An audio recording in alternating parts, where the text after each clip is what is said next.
Mga kaibigan, sa video na ito, gusto ko pong ibahagi sa inyo ang mga pinakamaunlad na bayan dito sa Pilipinas.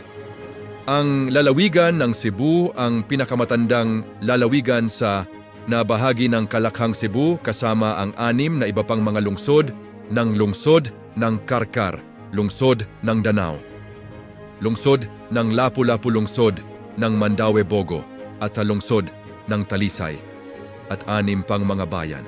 Lungsod ng Cebu ang kabisera nito at ito rin ay ang pinakamalaking syudad sa probinsya.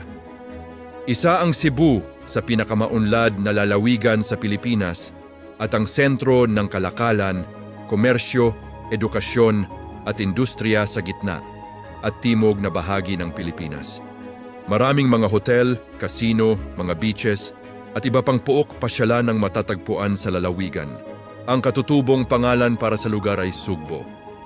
Ang pangalang Cebu ay isang pagkakastila ng orihinal na katutubong pangalan na sinimulang gamitin noong pagdating ni Miguel Lopez de Legazpi sa Pilipinas.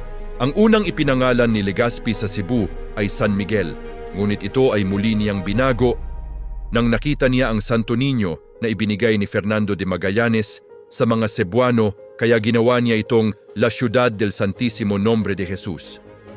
Matatagpuan ang Cebu sa silangan ng Negros, sa kanluran ng mga pulo ng Leyte at Bohol.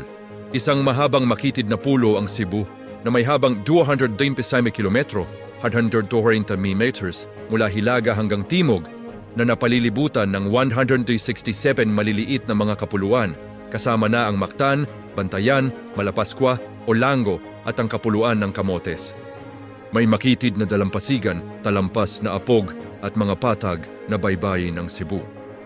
Mayroon din mga bulubundukin mula hilaga hanggang timog sa kahabaan ng pulo.